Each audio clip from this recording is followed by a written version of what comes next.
Hey y'all, so I wanted to talk about this Destiny and Melody drama that's going on between the two of them.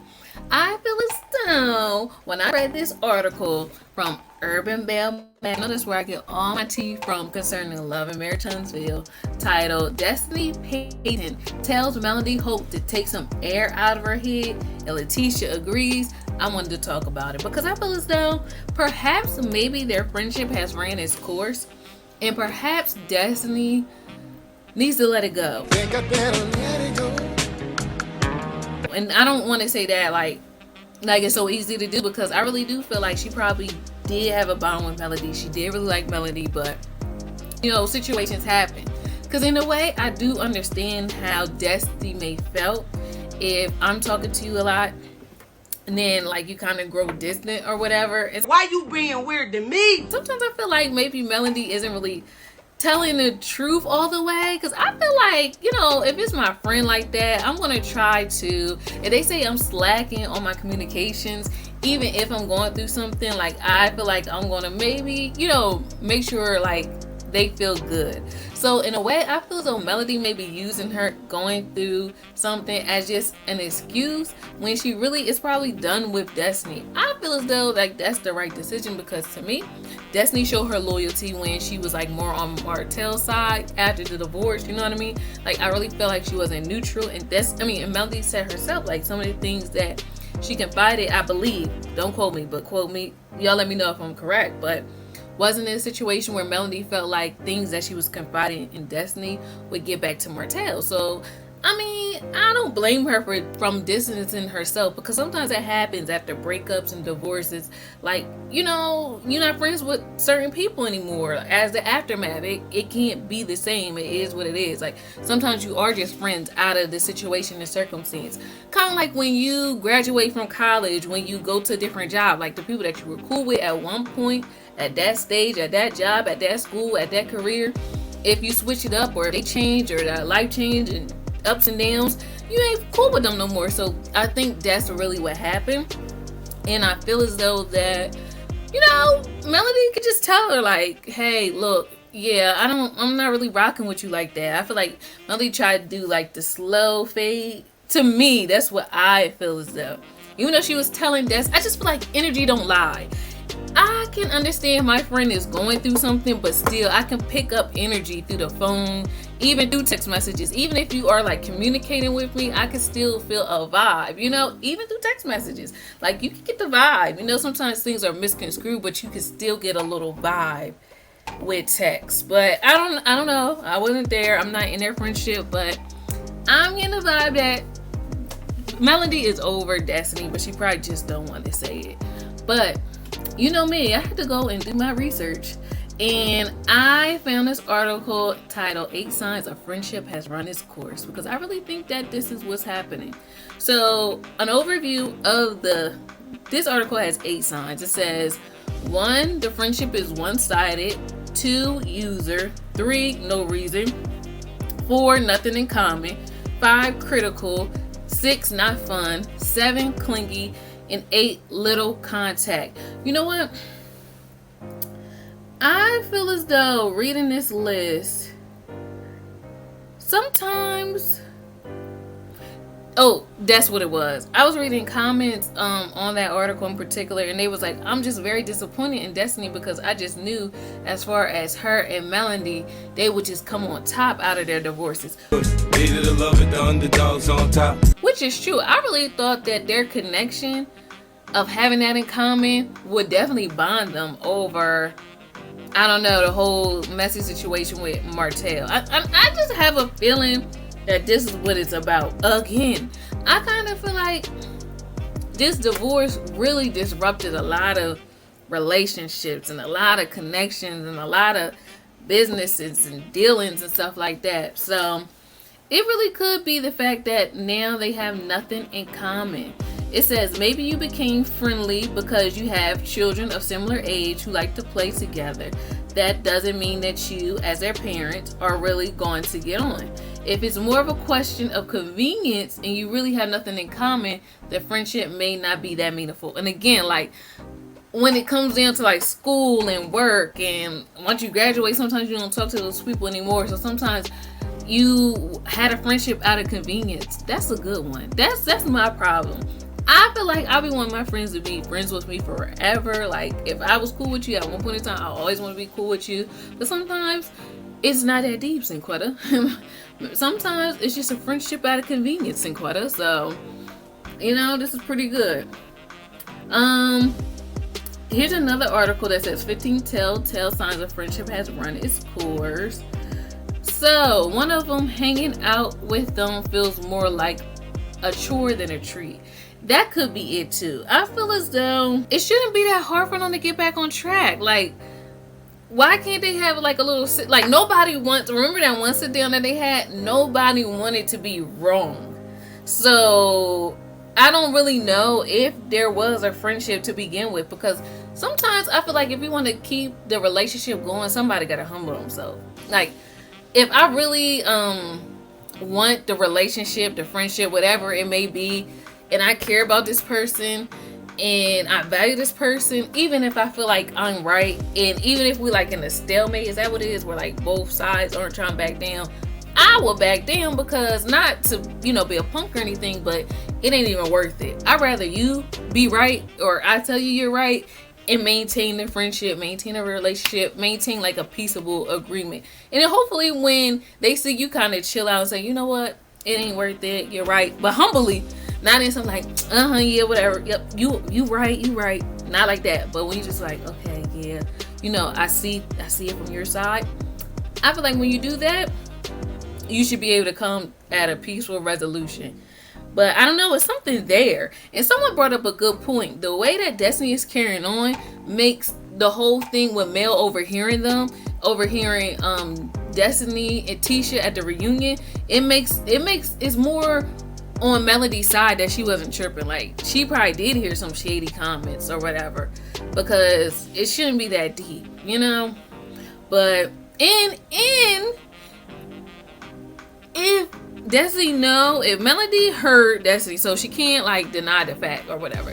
Again, why can't you just apologize and say, I didn't mean it, I was in my feelings, I was hurt. Nobody want to humble themselves. Sometimes you have to humble yourself to like make a friendship work, if you really value it. But I don't know. They like it just may do what it did. It may just have ran its course. Someone said another sign that a friendship is over / ran its course is, this person said, I realized it when I kept leaving our interactions feeling annoyed. That is a good one.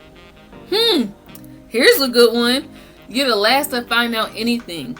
They flake on your hangouts. They don't sound excited to speak with you. It feels forced. Now, isn't this something?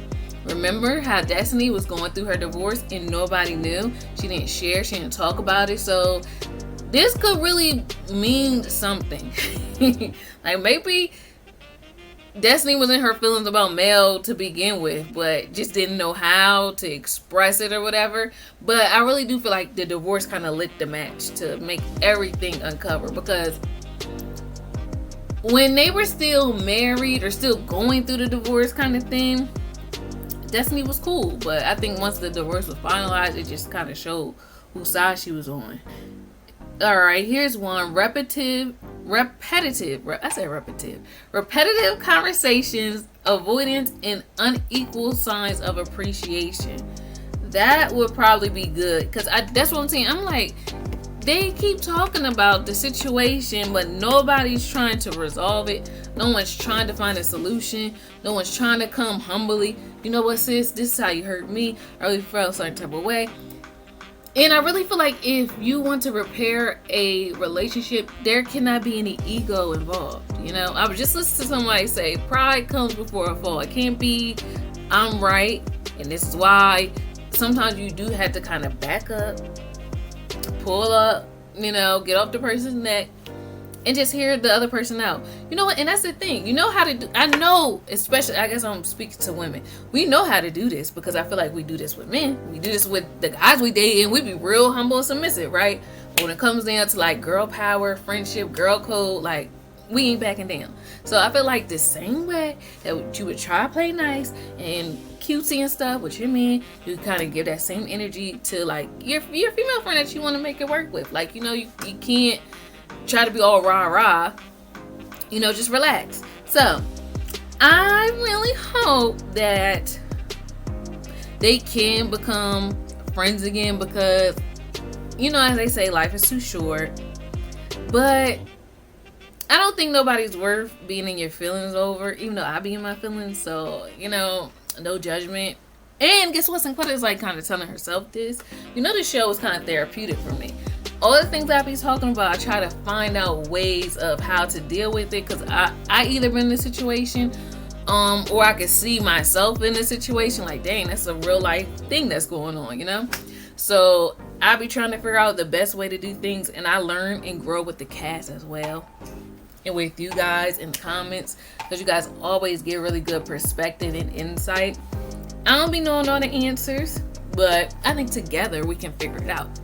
So let me see what else they say. Alright, so someone said like another sign, and that's what I want to talk about.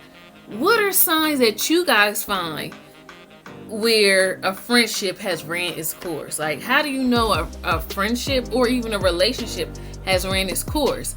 Because I think that's what it is with these two in particular. I think that's why I wanted to talk about it. It's no need to talk about what Melody did or didn't do, or Destiny did. Well, when I think about it, I don't really hear Melody talk about Destiny too much. Yeah, but here we are. So someone said they know that friendship is over when they never reach out to even see how you are. You realize you're always the one to text first, and when you stop messaging first to test your theory of one-sidedness, months go by without any contact, but they've gone out and made plans with other people. That's good. I actually had that in my phone. Stop watering dead plants, because again, that'd be my problem. Like, I could kind of see the writings on the wall, but I'm like, no, it's not that, and especially me, because I'm one of those people that like to go for things and go for challenges and stuff like that. So I like to not let a no stop me, or not let like a barrier stop me. So I'm going to keep pressing forward. But, I have to know when to hold them, know when to fold them. I think I'm saying that off key, but that's okay. Y'all know what I mean. You got to know when to hold them, know when to fold them. So, I really do feel like I something I have to work on too. And I actually feel like a friendship, my 2 cents, a friendship has ran its course when it becomes work to maintain, and yes, maybe you can go away, separate from each other, and come back, but I don't know, it definitely, once it does turn one-sided, like this person said, when you're the one that's initiating the contact, and if you don't say anything, then yeah, that means like you won't even be talking to this person. So sometimes I feel like we gotta let things go, and it's not as good as it gets. That's how I be feeling. Like, sometimes I think like my past, try to recreate those old scenarios, that feeling that you felt when everything was all good from your past. But no, I feel like I press towards the mark. Like, you just keep going forward. You keep moving, and know that God is going to bless you, or that you are blessed with new opportunities ahead if you just keep walking towards them. You can't be looking back, and that's just what it is. So I wish these ladies the best, and hopefully we can see Iyanna fix their lives. They are on their own channel. Maybe she could do a little special segment, special treat for us for this show. Wouldn't that be cool? I'm about to ask y'all that on the poll. Like, wouldn't you like to see Iyanna fix my life on or Dr. Francis? I know do Dr. Francis only do couples therapy? Because I would like to see him get all the girls together and talk, because I really do want to get to the bottom of it. Not with that lady, not with that Kumbaya lady, because you see how she switched up on Melody. Dang, people really do be hating. They really do be hating. How's she gonna like talk about Melody? I remember I did a video on that. If y'all haven't seen it, I'll probably link it or whatever. But how you gonna talk about Melody as her like spiritual coach or whatever she was? Remember that lady? She like came back and was talking about her. I'm like, dang. You just never know who be hating on the sidelines. But nevertheless, if you know, if you've been that person that people be hating on, you keep strutting forward, okay? Because I'm here for it. Other than that, let me know what y'all think. What are signs that you experience or that you know when a relationship or a friendship has ran its course? And I think that is the judgment I'm going to say as far as Melody and Destiny's relationship goes. So, yeah. Other than that, I will talk to you guys again soon. Bye. Met Synquette, man, the girl was heaven sent. Met Synquette.